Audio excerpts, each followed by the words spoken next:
I now invite His Excellency Mr. Ban Ki-moon, Secretary General of the United Nations, to deliver his statement.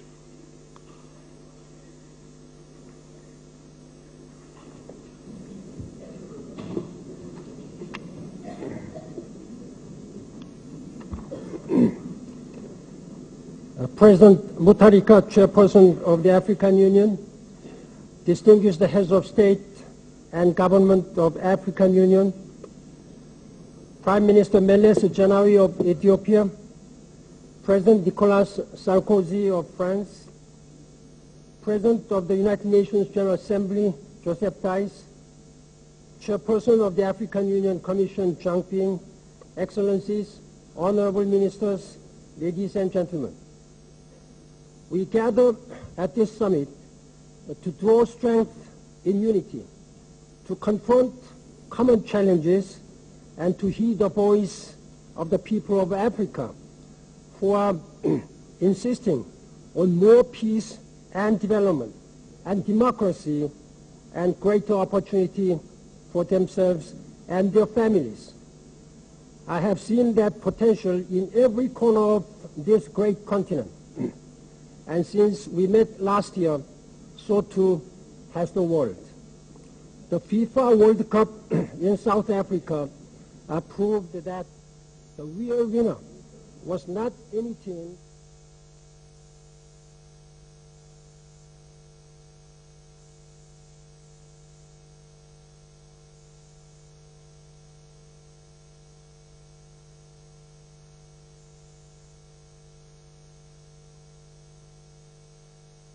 On events unfolding on the continent's north, west, and east.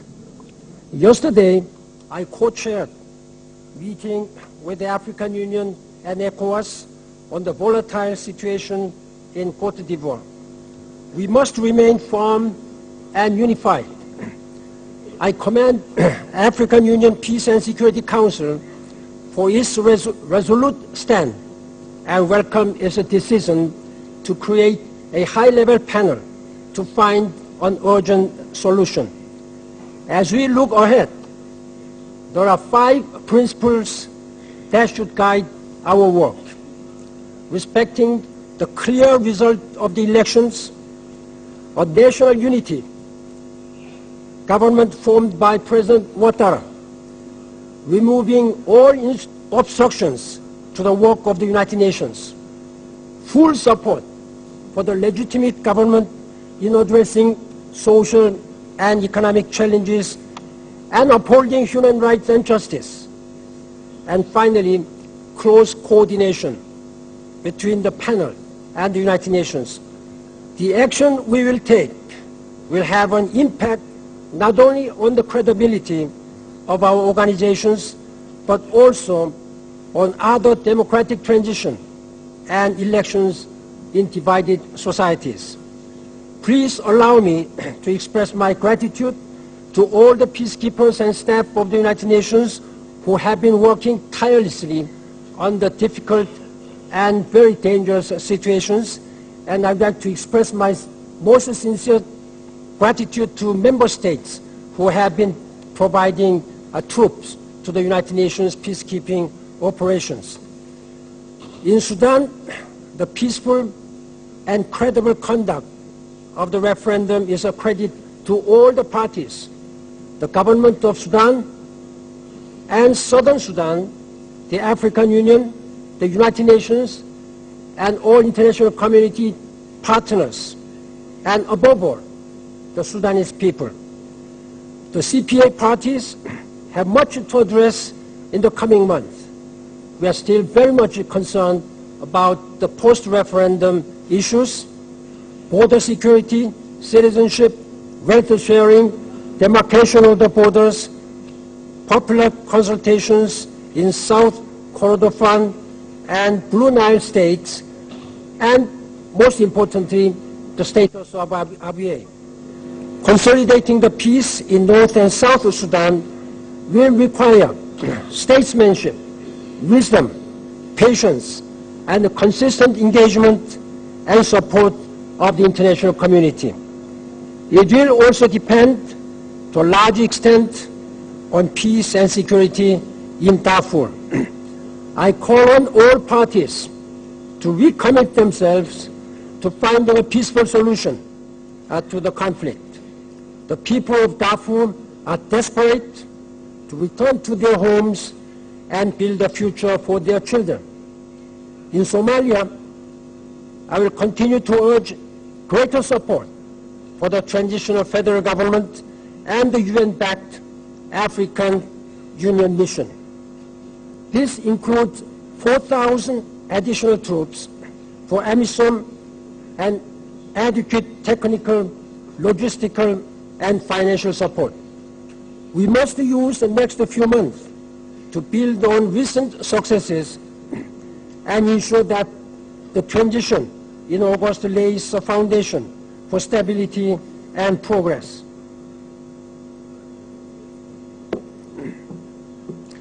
We must also do more to confront the growing threat of piracy. My special advisor on piracy has presented me with the ways to end impunity, and we will confirm with African and other partners, including the Security Council, on how those may be implemented. Let us also continue working closely together to facilitate the transition to constitutional order in Niger, and as we celebrate the peaceful democratic transition in Guinea.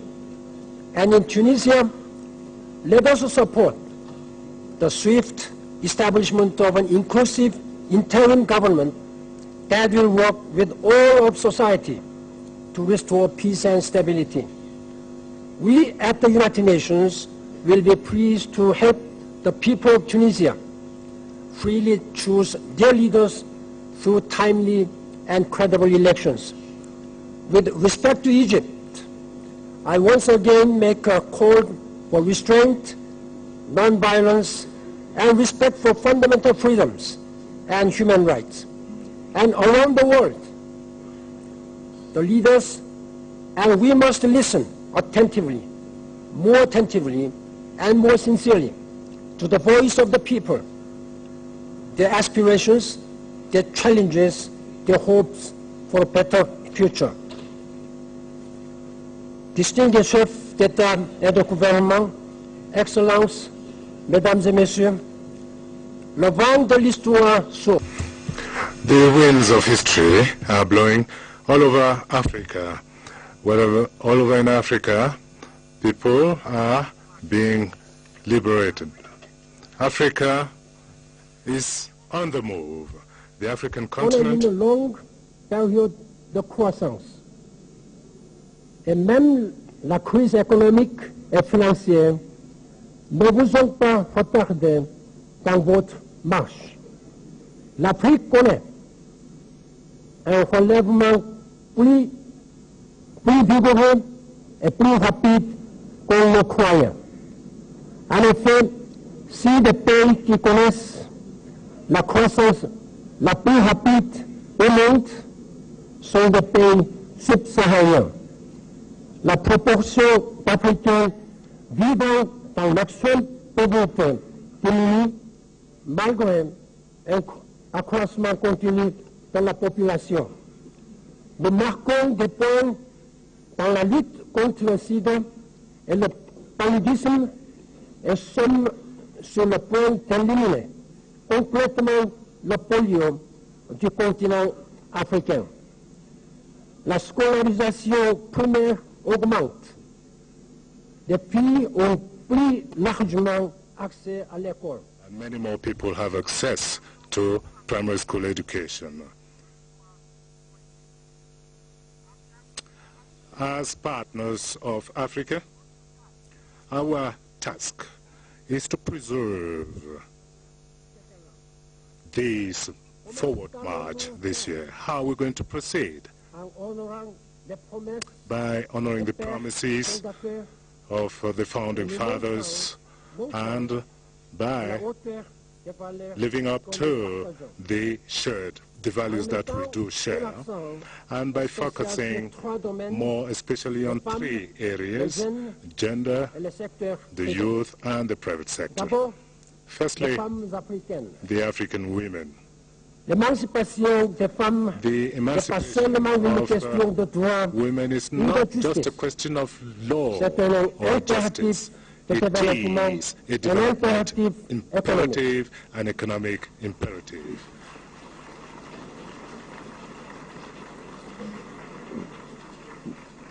Merci pour votre soutien. I thank you for your support.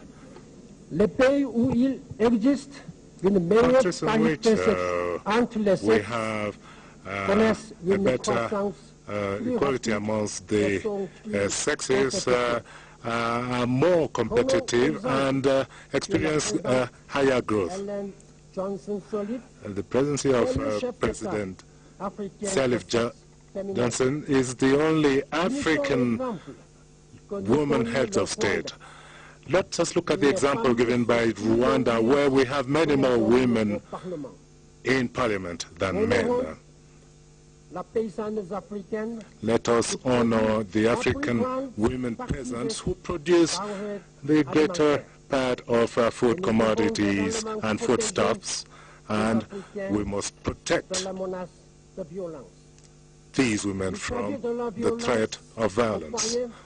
This is violence at the home, sexual abuse perpetrated on young girls, and many other crimes that cannot be justified against women. Crimes that we do usually invoke by putting forward traditions and other values. All of these should be prosecuted, and we should do everything to prevent all these crimes. Women also are suffering in a disproportionate manner on the various ills that confront Africa. Sexual violence is used as a destructive and cruel weapon, not only against women, but also against entire communities on the African continent. This propagates fear not only amongst women, but also within the entire population. We must oppose such crimes. At the beginning of the decade for African women, which coincides to the 10th anniversary of Resolution 1320 of the Security Council, we have to have women participate in conflict resolution and also in the peace process. We must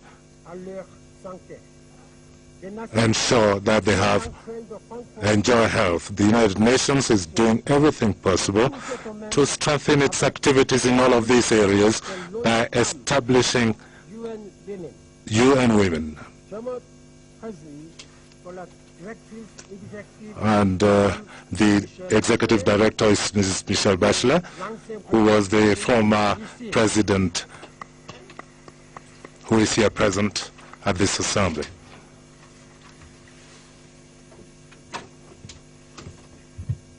Excellencies, second, the youth of Africa. If Africa's young people are nurtured, they will help countries to achieve greatness. But if their ambitions are stifled, we risk a harvest of unrest and instability. Jobs is a central issue. No jobs means no development and no stability. But Africa's young adults also want education, and they do want respect for human rights. They want to say in how they are governed. They want freedoms and opportunities. This brings me to my third point, partnerships with the private sector. Development depends in large part on productive enterprises and vibrant trade. Businesses throughout Africa and the world are poised to make the most of Africa's barely tapped potential. My MDG advocate group, co-chaired by President Kagame, are working hard with governments and the private sector to help achieve development. Honorable ministers, ladies and gentlemen, we gather at this summit to draw strength in unity, to confront common challenges, and to heed the voice of the people of Africa who are insisting on more peace and development and democracy and greater opportunity of the African Union. Distinguished heads of state and government of African Union, Prime Minister Meles Zenawi of Ethiopia, President Nicolas Sarkozy of France, President of the United Nations General Assembly, Joseph Thais, Chairperson of the African Union Commission, Zhang Ping, Excellencies.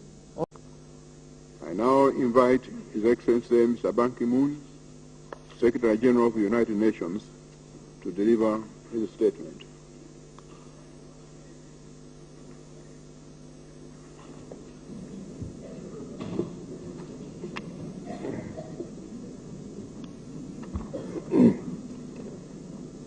President Mutharika, Chairperson.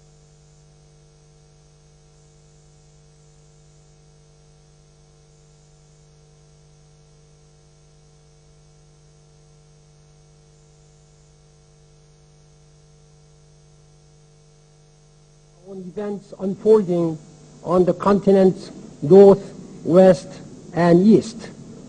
Yesterday, I co-chaired for themselves and their families. I have seen that potential in every corner of this great continent. And since we met last year, so too has the world. The FIFA World Cup in South Africa proved that the real winner was not any team